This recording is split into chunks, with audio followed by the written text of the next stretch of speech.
If you enjoy listening to inspirational stories from people just like us, facing the fear and doing it anyway, then you're in the right place. My name is Claire Hill, and this is the No Rest for the Vivid podcast.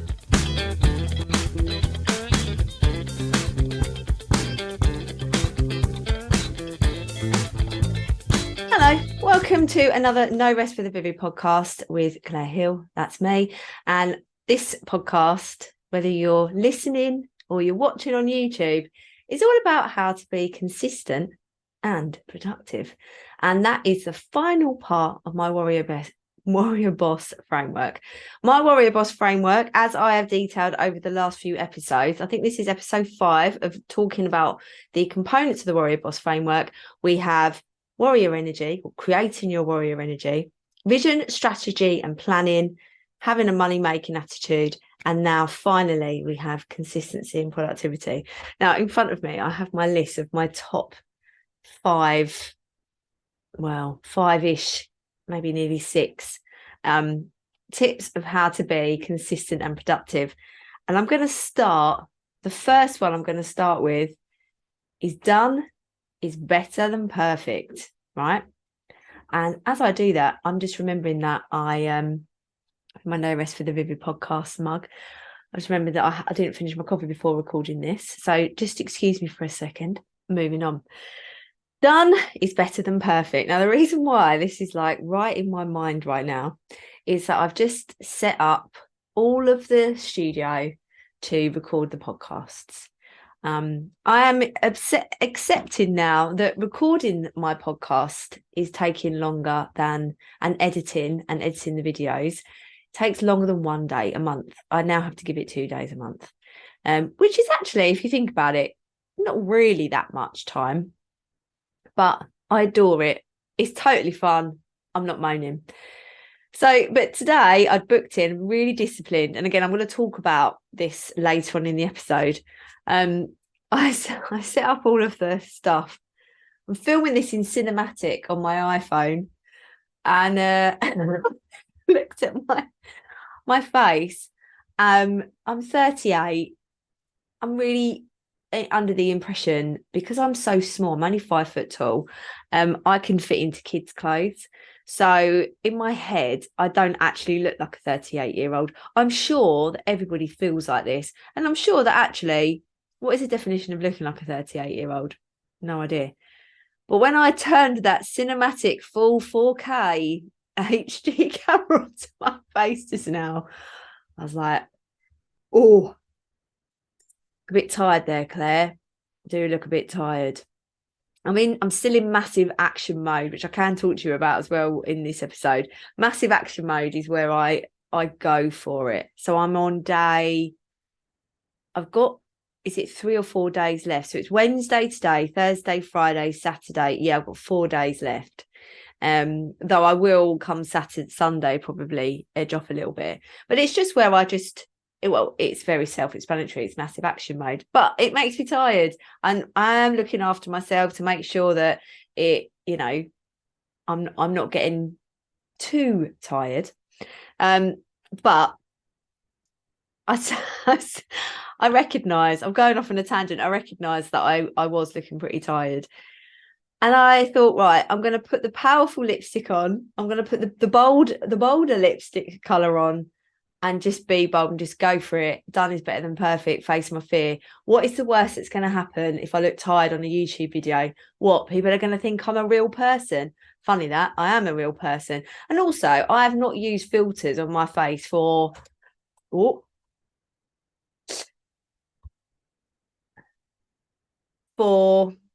probably about 2 years. It might be longer. It's probably coming up so it's when I was self-employed, so probably actually about 18 months. I haven't used one filter on my face. So anything on Instagram or anything, I haven't used a filter, because I shouldn't need to apologize for the state of my face, whether I'm tired or not.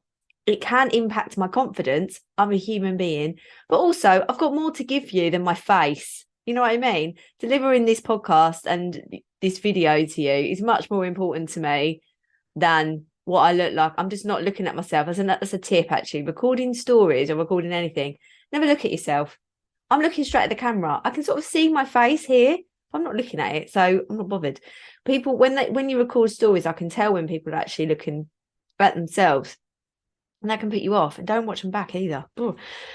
I mean, if you do watch them back so that you're learning, not to criticize. Like, what's going well, even better if, in order to progress. Any teachers out there know that is the way we mark work, but it works in life.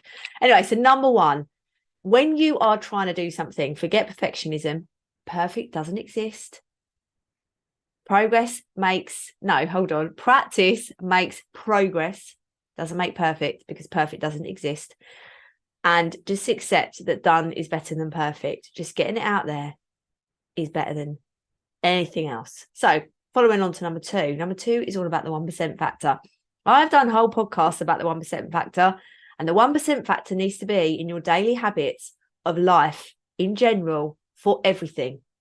Everything. If you hate unloading that dishwasher, just like me, open the door of the dishwasher and see how you go.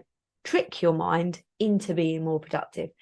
So 1% factor takes the theory of it, and it is I've adapted the way I teach the 1% factor from a lady's work called Cara Lowenthal, and she talked about the infinite 1%, and I've tweaked it to added in a little bit of other stuff and created the 1% factor theory. So the 1% factor is just basically saying that your energy into starting something, there is a lot more invested energy to start something than there is to continue it.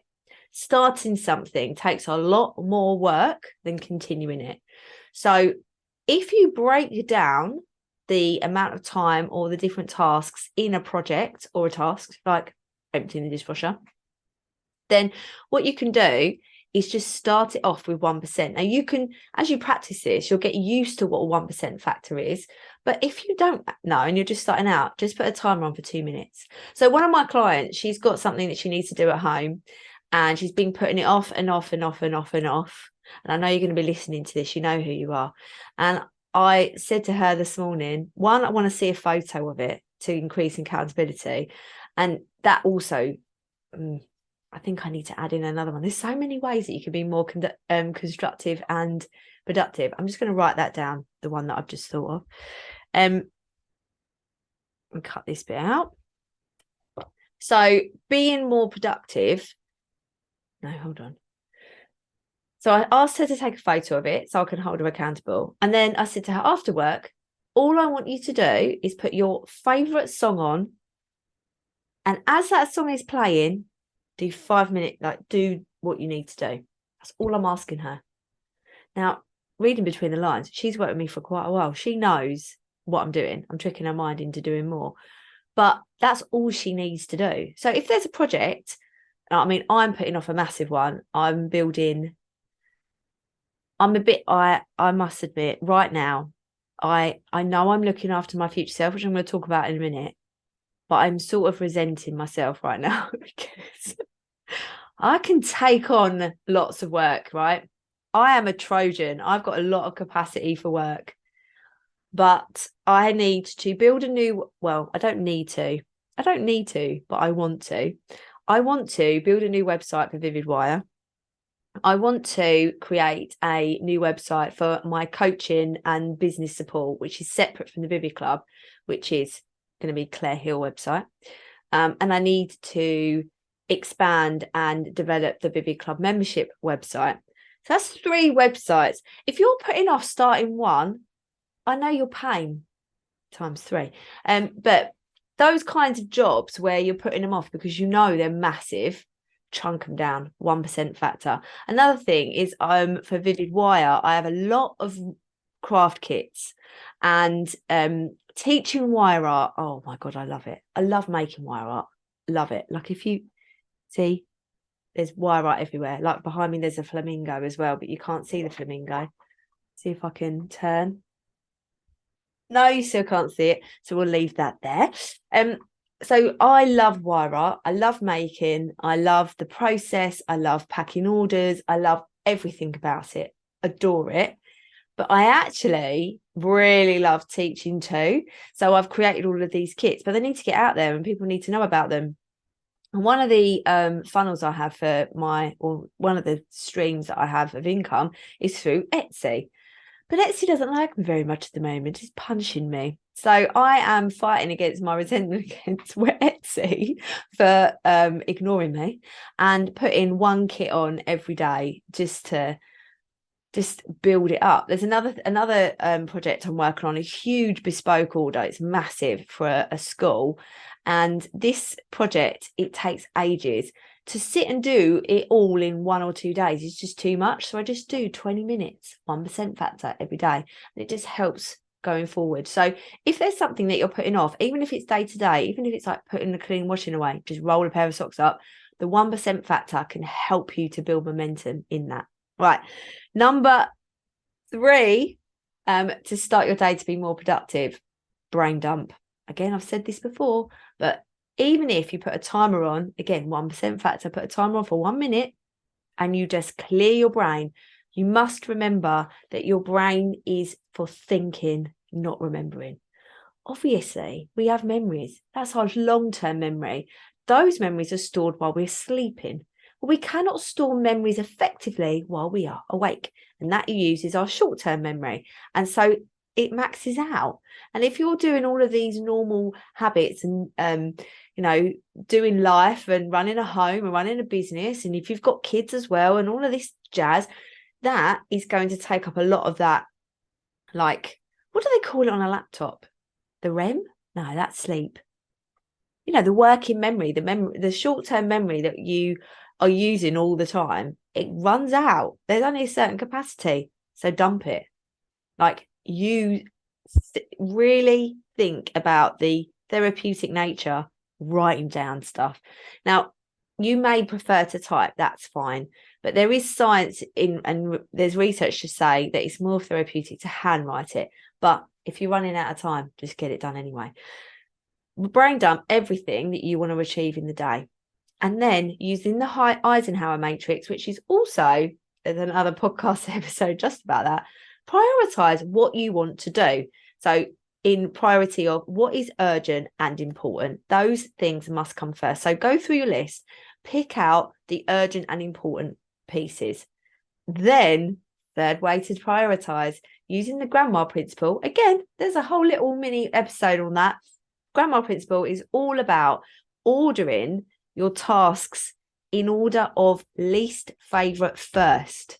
So in the morning, I always do the jobs that I like the least first, because then after that, I'm rewarded.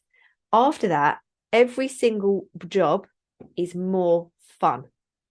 It's amazing. I love it. It's such a good hack. So then once you've done that, you're in a position, you know what you want to achieve and in which order. This goes on to now number 4. I'm going to forget where I am with these numbers. Number 4. Number 4 is all about estimating the time that tasks take and putting a timer on. Now, this is, again, very similar to the Pomodoro technique. Again, a whole episode about that. The Pomodoro technique is created by somebody that I've forgotten their blooming name. I think his first name's Francis. The amount that I talk about Pomodoro technique, and that name doesn't roll off the tongue. It's not very good. But this guy, he set about the research of how long can you stay focused. And research says you can really only stay focused for 25 minutes before you start to wane and be less efficient. So if you put a timer on for 25 minutes, straight after that, you have a 5-minute break, okay? When that 5-minute break finishes, you go back and do 25 minutes. Then you do a 5-minute break, 25 minutes, 5-minute break, 25 minutes, 5-minute break, 20-minute break. So once you've done 4 Pomodoros, you can have a longer break. And to be fair, you can do whatever you want. I always use the the system of, for every 5 minutes of focus, you have 1-minute break. And that's how I used to use it when I was a maths teacher. So if I had these sums, I think, well, they only need about 5 minutes for that. We're going to do 5 minutes, then we're going to have a 1-minute break. And that 1-minute break might just be them shuffling around or whatever. But that 1-minute break for you might be that you quickly check an email, or you just take some deep breaths. That's always good. So once you've got your estimation of time right next to your job, your list of things, how long those tasks are going to take. So say, for example, you have, let's think of things that would be urgent and important. So say you have an order that you need to pack up and get out today. Then you need to take it to the post office. Let's just stick with that. So packing up the order, say that takes you 15 minutes, but going to the post office is going to take you 25 minutes to get there and back on a good day. We're just we're just going to pretend it's 25 minutes only. So you pack up the order. Now you've got that 10 minutes in between because you're packing the order for 15 minutes and then you're going to take the stuff to the post office. Is there something else that's going to even take 10 minutes? Can you just quickly catch up on your emails or quickly look at the revenue that you've generated in the last week or so and fit it into those 10 minutes? All of these tasks, by the way, put on a separate timer. So when I go to the post office or I do my own post and then drop it at the sorting office. But say if I was going to go and do the Aldi shop, like I love going to Aldi. I'm not ashamed at all. Blooming love Aldi. It's not even the middle aisles. I just love the fact that I can come in and get out.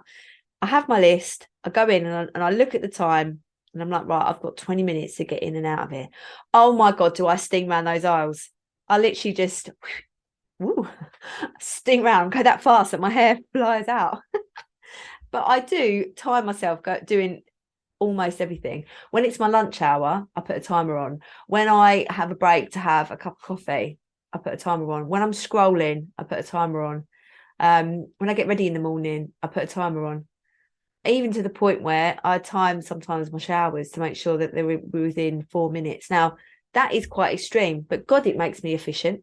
It makes me really productive. Makes me like cross off loads and loads and loads off my to-do list, which makes me feel really good. Boosts my confidence, boosts my self-esteem. I feel like an absolute warrior boss. I get on with it. But it helps me to be so productive that I end up being at the point where, like this Friday, I know that if I stay disciplined, I can have a whole day off. And I've got childcare. So what will I do? Might watch Netflix. Probably won't. I'll probably still be working because I'm just obsessed with work at the moment. And that's good, actually. I think it's the joyful work. But I save my favourite jobs then for Friday. It's like Friday's treat day for work. So that was number 4. And I'm going to join 2 together so it's nice and rounded as 5 and not take up too much of your time. Though I know that you really want to just listen to your day. We're approaching 100 episodes, guys. So let's be honest, there's a lot there. If you haven't listened to them all, I'm so excited about the fact that I'm edging to 100 episodes. Can't even get my words out. So number 5, I am going to ask you to look after your future self. And that helps you to hold yourself accountable. Looking after your future self comes in the form of saying, if I do this now, how grateful will I be to myself an hour from now?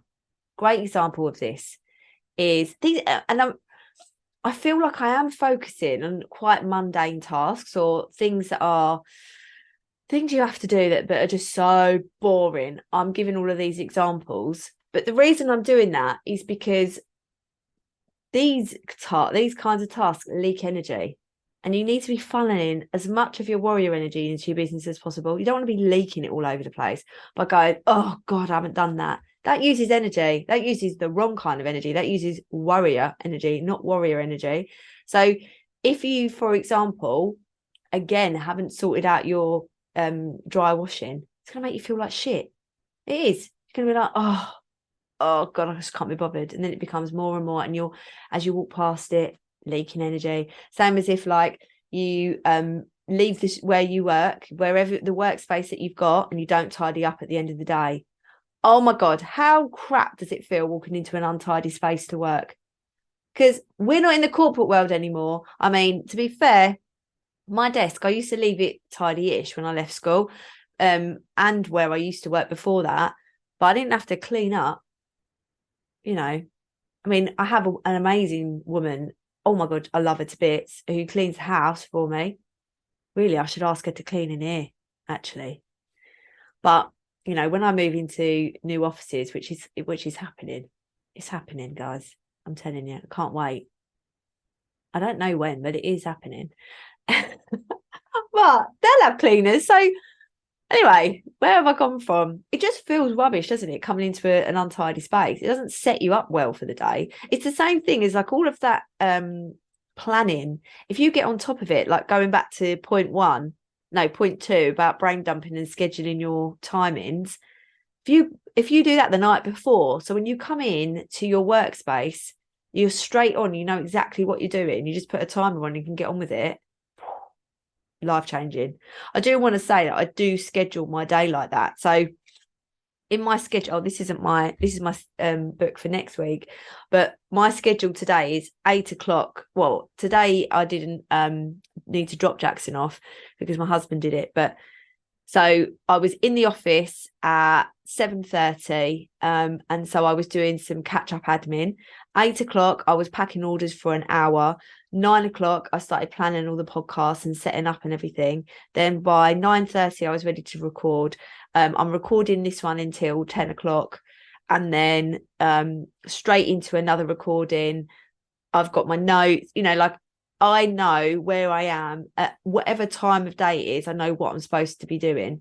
And I work so well with that. And it's also honouring that part of you, like, especially if you've ever worked in a corporate world or in the school world, in education, your whole life is governed by being in meetings or scheduling stuff and timetable. And then when you leave that world, your brain is still craving that routine. You think we're actually born to, you know, we're socially trained to be able to motivate ourselves in those ways because we've been at school. I mean, we've all been to school, most of us. So when you get to the age of 16, it's all programmed in, and then you're expected to do things at certain times. When we run our own businesses, it's sort of like a focus of saying, well, I actually love the freedom of just doing whatever I want, whatever day. But that, unfortunately, and I am absolute example of this, that does not build a business. That makes you feel like shit sometimes. When I did that, I had no idea where I was. I was like a floating plastic bag. You know, Katy Perry, do you ever feel like a plastic bag? Yeah, I did. I did, Katie. Really did feel like a plastic bag because I was floating around. I had no idea what I was doing. I had no structure, no vision, no strategy, no plan, didn't work on my mental health. I felt like a bag of shit floating in a plastic bag. That's what I felt like. And it was only when I added structure and worked on my warrior energy and knew where I was going, as in programmed the sat nav and then got in the car and started actually doing stuff to get me to the sat nav destination, that things started shifting. And I feel, and it's also about like I'm really successful right here, right now. Doesn't mean that what's coming isn't even better, but I'm right here, right now. I've come this far, but I've not come this far to go only this far, as the wonderful Charlotte Balbier says. But having that person, like becoming your own best friend in the future, and you're like, I'm going to really look after her. I'm going to look after the Claire in the future because she's working really, really hard. Come Thursday, she's going to be even more tired than right now. I'm going to look after her and make sure that everything is tidied. I'm going to do all those odd, naggy jobs that are draining energy and leaking energy everywhere.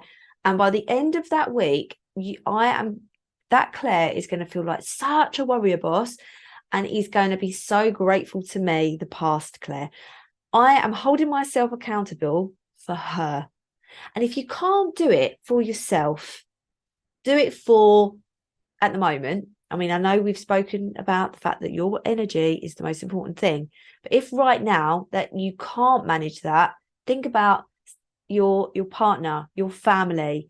Think about the better version they're going to have of you if you look after your future self. You're not going to be worrying and draining that energy into different areas. You're just going to be really present for them. And in my experience, my son thrives when I'm present. when I'm worrying about anything in the business, or I'm distracted because I haven't looked after myself, if I've not been prepared, if I haven't organized myself, and I'm going into the day thinking, what the hell am I supposed to be doing? Which some days I still do it. I mean, I'm only human. I'm only human. But he thrives. He really thrives when he gets that version of his mum, when he's like, when I'm like, I get up a little bit earlier. I've got that time on my own, get ready for the day. I know exactly what I'm heading into. I'm just so much more fun. And that's why I do it as well. So not only do I look after myself, I do it for him because I want to be a really good mum. Or you can do it for your mum. Be a really good daughter. What does your mum need from you? No, does she need a little bit of extra support this week just to cheer her up? She might be having a tough week at work, or feeling, like she's taken for granted a little bit. If you look after your future self, you're going to have more time to spend with her. Approaching Mother's Day as well, aren't we? So there you go. There's my 5 top tips to make you more consistent and productive. Now, coming very soon, and I'm just going to say this, that inside the Vivi Club membership, there's a lot of accountability and support to keep you consistent and productive. But if you feel that you need a little bit of one-to-one support, and you feel like my business support could be a bit of you, then I do still have a couple of spaces on the Boss Boost. So I'm going to, no one else. I've had 1 space out of the 3, I'll be honest. I've still got 2 spaces. It's supposed to close today, but then I thought, well, maybe people don't mind starting in the middle of March. So I'm just going to keep it open till next week. Let me know if you're interested. If not, so all good, because everything is happening exactly as it should. So that is there. But also at the end of the month, I am opening the doors to the Vivi Club membership again, and to celebrate and, I'll be honest, show you the goods a little bit, get you excited about the Vivi Club membership, make you think, is that a bit of me? Yes, it is a bit of you. So I am doing a boot camp, really special, like energizing, just loads of goodness at the end of the month. So stay tuned, keep listening so you can hear more details as they happen. If there is anything in this podcast that you found useful, please tell me, leave a review, rate the podcast. I am so grateful when you do this, and I know everyone says that, but it just makes such a difference. And if you're watching this on YouTube, or you think, what, it's on YouTube? Yeah, it is. Go and watch it on YouTube if you want, and you can subscribe to the channel. That would, again, make such a difference. Right, have an amazing Monday. No, it's not Monday, it's Thursday. Don't even know what day of the week it is. I think I'm tired. Have an amazing week. Thank you so much for listening to the No Rest for the Vivi podcast. Written, produced and hosted by Claire Hill, and music has been composed by my brother, Bill Vidler.